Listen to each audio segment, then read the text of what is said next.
듣도록 하겠습니다. 여러분 서울 자가 대기업 김부장 이야기라는 넷플릭스 시리즈 혹시 보신 적이 있으신가요? 보신 분들은 알겠지만 이 드라마는 서울에 자기 집을 가지고 있으며 대기업 부장이라는 것이 성공적인 삶의 증명이라 생각하는 사람이 대기업 부장에서 밀려나면서 일어나는 일들을 그리고 있습니다. 주인공은 경쟁에서 패배해 자기 증명의 가장 중요하고 유일한 수단이었던 대기업 부장 자리에서 밀려나자 큰 혼란을 겪습니다. 여러분, 우리는 자기 가치를 증명하기 위해서 애씁니다. 그러기 위해서 겉으로 드러나는 것, 남에게 보여지는 것에 집착합니다.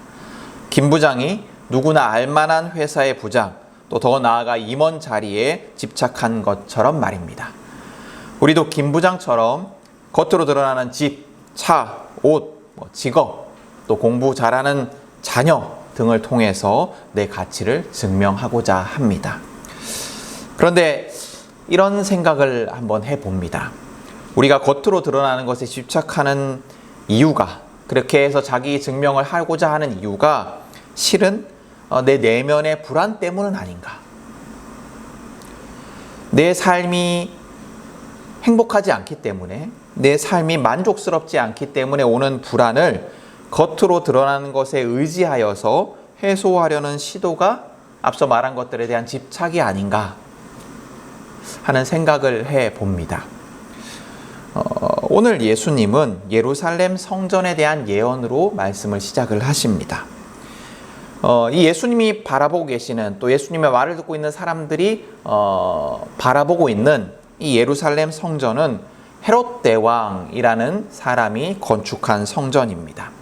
이제 성경에 예루살렘 성전이 여러 개가 나와요. 솔로몬이 건축한 첫 번째 성전이 있고요. 그 다음에 페르시아에서 포로로 돌아온 사람들이 만든 수룹바벨의 성전이 있습니다. 그런데 이 수룹바벨의 성전을 부수고 새로 지은 것이 헤롯 성전입니다. 근데 헤롯 성전을 건축한 헤롯 대왕은 정통 유대인 혈통이 아니었어요. 이 사람은 에서의 후손인 에돔 사람이었습니다. 그리고 유대교로 개종하기는 했지만 그래서 정통 유대인이 아니었기 때문에 반쪽짜리 유대인이었습니다. 그러면 이 온전한 그 당시 사람들이 생각하기에 온전한 유대인이 아닌 사람이 어떻게 유대인의 왕이 되었을까요? 그 당시 유대의 압제자였던, 유대의 통치자였던 로마의 지지 때문이었습니다. 헤롯은 그 로마의 도움으로 예루살렘을 차지하고 왕의 위치에 오릅니다. 혈통도 그렇고 또 권력을 차지하는 과정도 그렇고 유대인들의 지지를 얻기 힘든 사람이었어요. 왕이긴 했지만. 그는 경쟁에서 승리해서 왕의 자리에 올랐지만 그래서 늘 불안했습니다. 자신의 불안한 위치를 안정적으로 변화시키고 싶었습니다. 그래서 이 사람은 많은 건축물을 건설하여서 자신의 힘과 위신을 자랑합니다. 헤롯 대왕이라고 불리는 이유가 그것 때문이었어요. 많은 건축물들을 지었어요. 불안을 해소하기 위해서, 안정적이지 않은 불안을 해소하기 위해서 견고한 안정적인 건축물을 이용한 거예요. 근데 이 헤롯의 대표적인 건축물이 예루살렘 성전이었습니다. 이 성전은 앞서 말한 그 수룹바벨이 지은 성전과는 비교할 것도 없고, 그 당시에는 이제 포로로 귀환해서 적은 돈으로, 적은 힘으로 지은 성전이었기 때문에 초라했어요. 그것과는 비교할 것도 없고, 심지어 솔로몬이 지은 성전보다도 훨씬 더 화려했습니다. 솔로몬이 지은 그 성전과 크기는 똑같았어요. 하나님께서 딱 크기를 정해주셨으니까요. 성전의 크기는 똑같았지만 부대 시설은 훨씬 거대했어요. 성전을 둘러싸고 있는 그 건축물들은 훨씬 거대했습니다. 특히 이 성전의 현관은, 들어가는 입구는 솔로몬의 성전보다 3배나 더 높았다고 합니다. 엄청나게 높았어요. 또 성전의 외벽을 금으로 막 이렇게 장식을 해서 화창한 날이면 눈이 부셔서 이 건물을 쳐다볼 수 없었다라고 할 정도로 화려한 건물이었습니다. 그래서 로마 제국의 변두리에 있는 건축물이었음에도 불구하고 로마 제국의 건축물 중에 가장 뛰어난 건축물 중에 하나다라고 칭송받을 정도로 그런 아주 화려하고 거대한 건축물이었습니다. 헤롯은 자신을 지지하지 않는 유대인들의 그 환심을 얻기 위해서 유대인들이 가장 중요하게 여기는 하나님의 성전을 크고 장엄하고 화려하게 건축한 것입니다. 근데 여러분, 예루살렘 성전은 원래 어떤 건물이냐면 하나님의 집이에요. 하나님이 그곳에서 임재하셔서 이스라엘과 만나 주시겠다 약속하신 하나님의 집이어야 했습니다. 그 건물은 하나님에 대한 신앙의 표현이어야 했어요. 그래서 성전 그 자체가 중요한 것이 아니라 그것이 상징하는, 그것이 떠올리게 하는 하나님이 중요했습니다.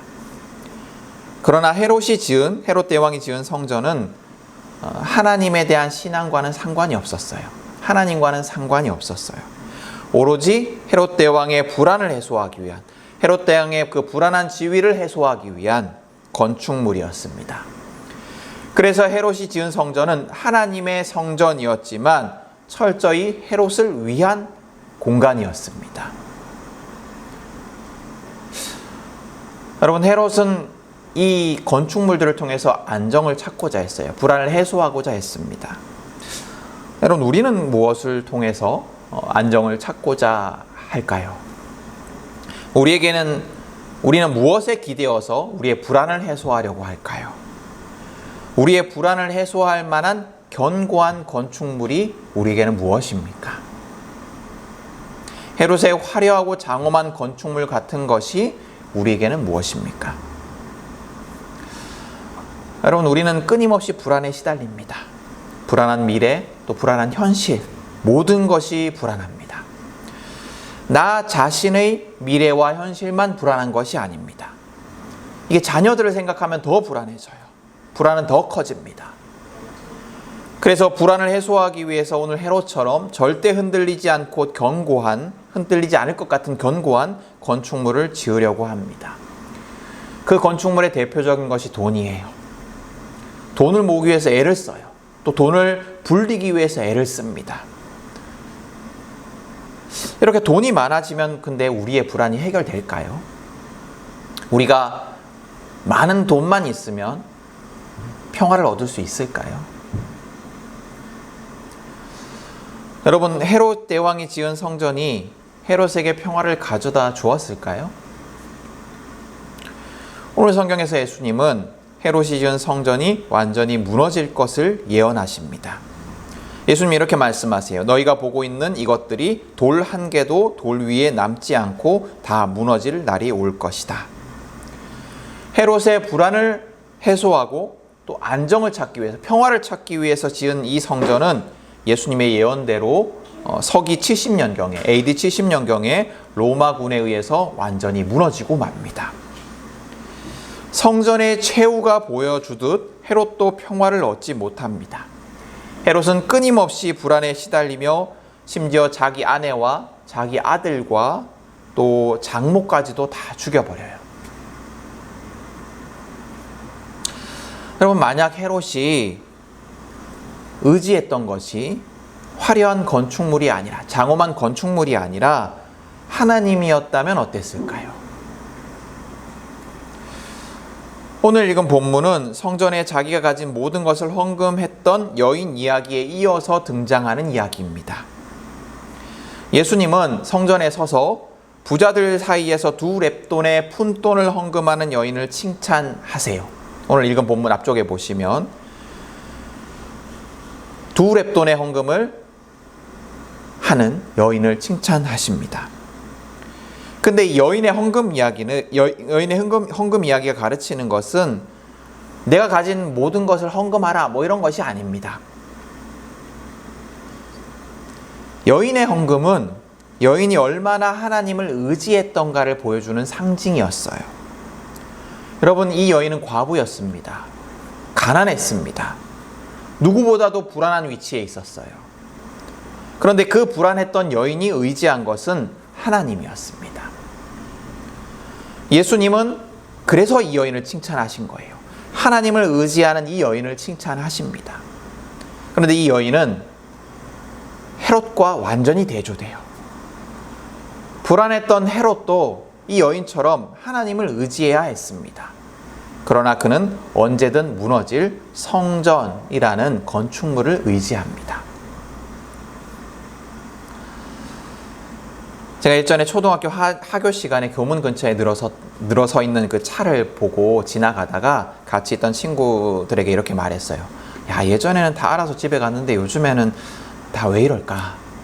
그러니까 친구들이 대답을 했습니다. 예전에 차가 이렇게 많지 않아서 위험하지 않았는데 지금은 위험하기 때문에 이렇게 해야 된다. 예전보다 하굣길이 더 불안해졌기 때문에 어쩔 수 없다라는 거예요. 정말 그럴지도 모르겠어요. 그죠? 근데 또 다시 생각해보면 정말 그럴까요? 요즘 사람들이 과거보다 더 많은 불안에 시달리는 것 같다는 생각이 들어요. 여러분, 임윤찬이라는 피아니스트 혹시 아세요? 굉장히 유명한 피아니스트가 있습니다. 젊은 친구인데요. 얼마 전 이 임윤찬이 인터뷰한 내용이 이제 신문에 보도가 됐습니다. 신문에서 전 세계를 다니면서 이제 계속해서 공연을 하고 있는 임윤찬에게 한국이 그립지 않냐라고 질문을 합니다. 그러자 임윤찬이 한국이 전혀 그립지 않다라고 얘기를 하면서 한국에서의 생활은 지옥 같았다라고 대답을 합니다. 임윤찬이 그렇게 대답한 이유는 치열한 경쟁에서 오는 압박감 때문이었어요. 그는 인터뷰에서 한국은 좁고 인구가 많기 때문에 경쟁이 치열하다라고 이야기를 합니다. 그리고 모두 앞서 나가기를 원하고 그렇기 때문에 다른 사람을 해치기도 한다라고 이야기를 했습니다. 그리고 그는 그 압박이 너무 견디기 힘들었다라고 얘기를 했어요. 그래서 자기는 공연이 아니면 한국을 찾지 않는다라고 이야기를 했습니다. 그럼 우리의 불안은 여러 가지 이유들이 있겠죠. 근데 가장 큰 원인은 과도한 경쟁이 아닐까라는 생각이 들어요. 우리는 치열한 경쟁 속에서 뒤처지지 않을까 하는 불안에 시달리며 살아갑니다. 스스로는 물론이고 이 불안이 자녀에게까지도 전이가 돼요. 그래서 우리 자녀들이 경쟁에서 뒤처져서 패배자가 되지 않을까 하는 불안에 스스로도 압박하고 자녀들도 압박합니다. 이 불안은 신앙인이라고 해서 다르지 않은 것 같아요. 신앙인도 이런 불안에 늘 시달려요. 그럼 신앙인은 이 불안을 어떻게 해소하려고 할까요? 많은 신앙인들이 헤롯이 하나님을 의지하지 않으면서 하나님의 집인 성전을 화려하게 지은 것처럼, 그래서 결국엔 자신을 위해서 하나님을 이용한 것처럼 불안을 해소하기 위해서 하나님을 도구로 사용합니다. 우리는 끊임없이 하나님을 이용해요. 하나님을 주님이라고 부르면서 실상은 우리가 주인이 되어서 끊임없이 하나님을 부려먹으려고 합니다. 나의 성공과 부를 위해서, 또 경쟁에서 승리하기 위해서, 그래서 나의 평화와 행복을 얻기 위해서 하나님을 이용합니다. 굿땅에 가서 복을 불러들이기 위해서 복채를 내듯이 헌금을 하면서 하나님을 달래고 이용하려 듭니다. 또 하나님이 성공과 부를 주시면 성공 수당을 주겠다고 제안하기도 해요.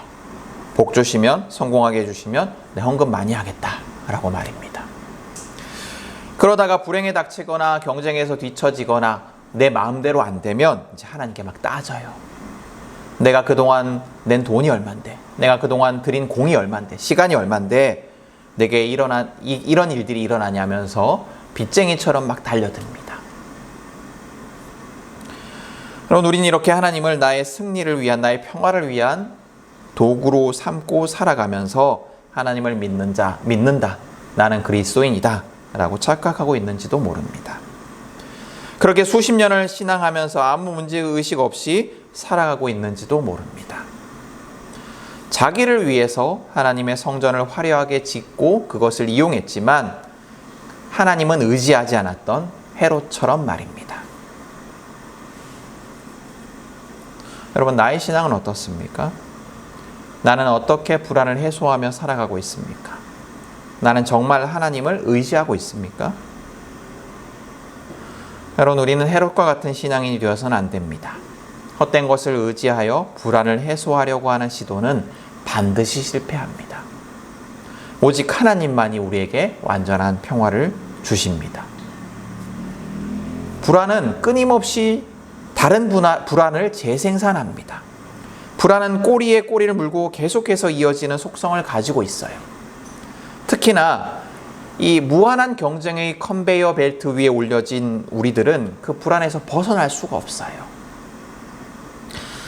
무한한 경쟁 속에서 달려나가고 있는 다른 사람들을 보고 있으면 그냥 있을 수가 없습니다. 불안해서 그냥 있을 수가 없어요.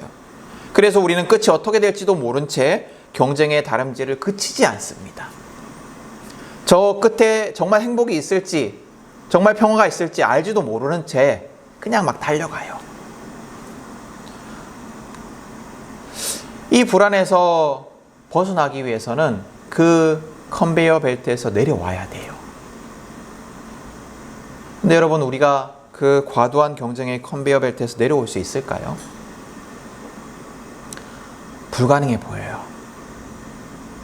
벨트에서 내려오는 순간 모든 것이 끝장날 것 같아요. 영원한 패배의 구렁텅이 속에서 헤매야 될 것 같습니다. 가난과 불행 속에서 비참한 최후를 맞이할 것 같아요. 그러나 여러분, 예수님의 가르침을 기억해 보십시오. 예수님은 성경 속에서 계속해서 세상의 가치관에 저항하세요. 우리에게 또 세상과 다른 삶을 살라고 요구하십니다. 그게 뭐겠습니까? 세상의 경쟁의 길에서 벗어나서 새로운 길을 걸어가라는 거예요. 모두가 걸어가고 있는, 모두가 저 끝에 행복이 있다라고 말하며 옆도 뒤도 돌아보지 않고 달려가고 있는 그 길에서 벗어나서 새로운 길을 걸어가라는 겁니다. 경쟁의 컨베이어 벨트에 올라서 아무 의심 없이 끝없이 불안에 시달리며 내닫는 것이 아니라 그곳에 내려와서 다른 길을 걸어가라는 거예요. 여러분, 그럴 마음이 있으십니까? 여러분의 예수님의 가르침을 따르고 싶으십니까? 만약 여러분에게 그럴 마음이 있다면 그러기 위해서 우리는 뭘 해야 할까요? 하나님을 의지해야 돼요. 하나님을 의지하며 경쟁의 컨베이어 벨트에서 내려와야 합니다. 하나님을 신뢰하며 그래도 된다라고 말씀하신 하나님을 믿으며 내려와야 돼요. 여러분, 모든 사람들이 다 그 위에 있다고 해서 그 길이 진리가 아니에요. 그 길 끝에 행복과 평화가 있지 않습니다. 그 길 위에서 경쟁에서 승리하면 나도 얻을 수 있을 것 같지만, 나도 평화와 행복을 얻을 수 있을 것 같지만 그렇지 않습니다. 평화와 행복은 그 길 끝에 있는 것이 아니라 하나님께 있습니다.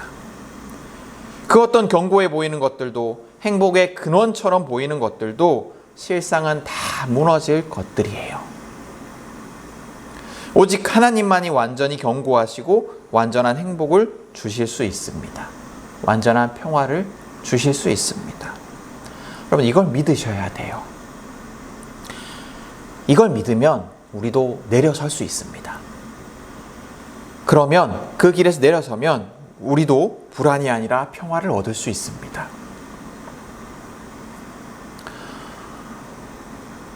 여러분, 여러분들만 아니라 저도 불안에 시달리며 살아가요. 저도 경쟁에 시달리며 살아갑니다. 그래서 막 평화를 얻고 싶어요. 여러분, 저와 여러분이 하나님에 대한 신뢰와 그분이 주시는 용기가 있었으면 정말 좋겠어요. 그래서 예수님이 가르치시는 대로 모두가 다름박질하고 있는 컨베이어 벨트에서 내려와서 다른 길을 걸어갈 수 있었으면 좋겠습니다. 저뿐만 아니라 여러분들도 그랬으면 좋겠어요. 그리고 저도 그랬으면 좋겠고요. 여러분이 믿음의 도전에 함께 하시지 않겠습니까? 그 길은 결코 쉽지 않을 거예요. 오늘 읽은 17절에 예수님은 이렇게 말씀하세요. 너희는 내 이름 때문에 모든 사람에게 미움을 받을 것이다. 모두가 가는 길을 거부하는 것은 쉽지 않을 거예요. 그러나 이어서 예수님은 말씀하십니다.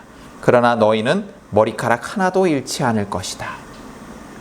예수님은 우리를 완전하게 지켜주시겠다 약속하십니다. 여러분, 이 약속을 신뢰하십시오. 이 예수님을 신뢰하십시오. 이 하나님을 신뢰하십시오. 그리고 우리와 늘 함께 하시며 지켜보호하시는 성령님을 의지하십시오. 우리의 삶의 평화가 임할 것입니다. 그렇게 살아가는 우리의 삶이 진정으로 견고해질 것입니다. 여러분, 이 신뢰의 믿음이 우리 모두에게 있기를 간절히 축복합니다. 그래서 오늘 말씀을 기억하며 용기의 발걸음을 내딛는 저와 여러분이 될 수 있기를 간절히 소망합니다. 아멘. 우리 함께 주보에 있는 기도문으로 기도하도록 하겠습니다. 우리 함께 오늘 말씀을 기억하며 한 목소리로 기도합니다.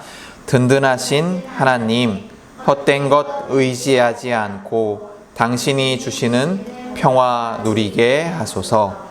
이끄시는 예수님, 모두가 걸어가는 끊임없는 불안의 길이 아니라 당신을 따라 평화의 길 걷게 하소서. 도우시는 성령님, 지치고 두렵고 불안할 때마다 우리를 안아주시고 힘을 주소서. 예수님의 이름으로 기도드립니다. 아멘.